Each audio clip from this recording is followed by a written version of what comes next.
Hi everybody, Dan Illman and Mike Beer, the DRF race of the day for Saturday, November the 23rd, graded stakes action at Del Mar. Let's throw up the field for the native diver. $100,000 is the purse. They are going 9 furlongs on the dirt at Del Mar. You can download free Formulator past performances for this race on the Race of the Day event page at DRF.com.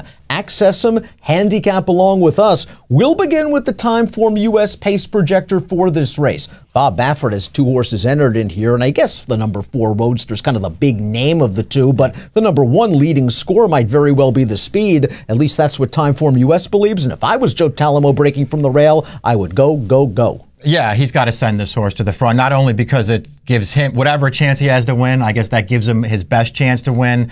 I also feel like that Baffert probably wants a little pace in here for Roadster. I'm not a fan of this horse. I mean, I think he's okay. He won off of almost a 2-year layoff, so let's give him a lot of credit there. But he's the kind of horse, his lead changes are not good. He'll flash his tail. If he gets an easy lead, yeah, sure. But I'm worried about the 1 1/8 as well for this horse. And I think he's going to face at least a little bit of pressure in the early portion of this race. We'll go back to his most recent start where he got beat by Midcourt. And Midcourt's on the outside coming 4 wide. Leading scorers controlled the pace throughout. He's down towards the inside as the beaten 7-10 favorite. And in between horses, the number 5 in this race, a very game and underrated horse in 235. But Midcourt, despite losing that ground on the turn, just too much Haas in the last 70 yards. I like this effort from Midcourt. I think he's a horse who's trending the right way. And to me, when I watch this race, it makes me feel like the 1 1/8 is no problem for him. I think he was just staying on at the end, you know, as well as 235 ran in there, who's also back in this race. He got a perfect trip, and I didn't see the excuse for him in leading score. It just sort of felt like, yeah, he was contesting it mildly early. It felt like the distance really got to him. The number 3, Zestful, just a great claim for trainer Mark Glad. He took this horse at Pleasanton for $40,000. All he's done is win 2 of 3, and the loss, well, that was a pretty good effort in the Grade 2 marathon, going 14 furlongs. I like the ride Joe Talamo gave him. He controlled this race, passing the stands the first time. He was under a hard ride on the turn. He's the number 4, and it looks like he's beat, and it looks like he's 3rd best, but he is going to re-rally in the final 16 to finish 2nd. All that being said, not a really weird race where the odds-on favorite gets pulled up. The winner of this race is a turf horse that we had no idea could handle dirt. Zestful has found himself at these 10 furlong or longer distances. It might be more difficult at 9. I'm not sure he has the speed to go with the 1. I'm not sure he has it either. Listen, I'm not going to knock his form. He's in very good form, and he ran well last time. I just, I'm not going to put a lot of stock into that race. I just feel like he's facing way better horses here. Seems like 10 years ago that Roadster won the Santa Anita Derby this year.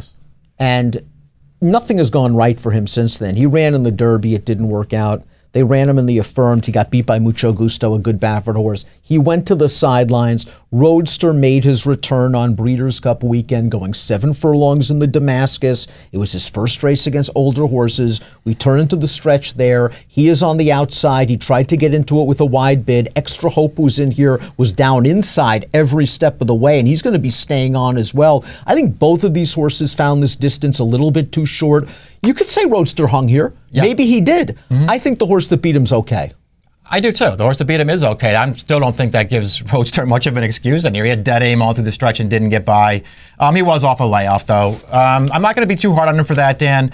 I do want to just sort of mention that his Kentucky Derby, as poorly as he ran, boy, was that a terrible ride he got in there. I think he might have been under instructions to stay out of the kickback in there, but I mean, wider, maybe wider in the race. I mean, gave this horse wider is a Keeneland. He gave this horse no chance to win the Derby or to even run well. I didn't think. I guess my real problem with him is, first of all, I'm not sure how good he actually is.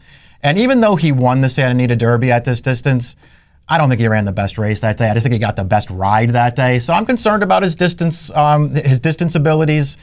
I'm concerned that I don't know how good he actually is. And I just feel like he's going to be a really short price in this race. You know, I'm a big Extra Hope fan, and the fact that I'm off him has got to make you feel very good and feel you very good at home. And he also has one more race this form cycle than Roadster does, and that could be very important because they brought him back on the turf, and I just think that was a race. Get him around the track, get some air into the lungs. Last time in the Damascus, I just don't think a 4-horse race is going to work for this horse where he's forced to stay up close. We saw him staying on at the end, and I think a 1 1/8 is going to be okay for him. I think there's enough bottom on this pedigree, and in the races where I've seen him, he finishes his routes.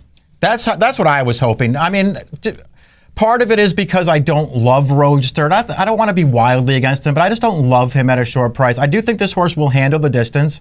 And I thought his last race was fine. I agree with everything you said about him having to stay close in a short field, and he really was racing on through the wire. I think it sets him up perfectly for this race. The Baltus Barn's done a great job with 235. They saw something in this horse in January of 2018 to take him for $25,000. Yeah. They have turned him into a stakes winner that has competed against Catalina Cruiser and Accelerate in major graded stakes races.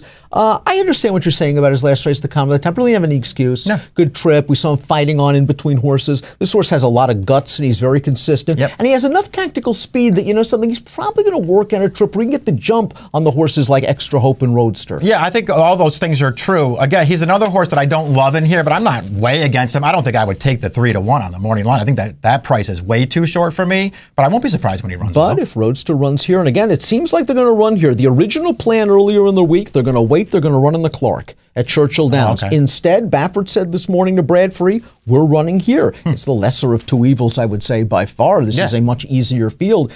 5-2 on the morning line. I think if Roadster runs here, it could be 6-5. That's what I thought. I just, if he's 5-2, listen, I'm not going to argue with him in this race. I think he's going to be shorter, and I'm going to try and beat him with the 5 Extra Hope. Let's hope he's 5-2. I don't want him arguing with me. Let's take a look at the top pick in here.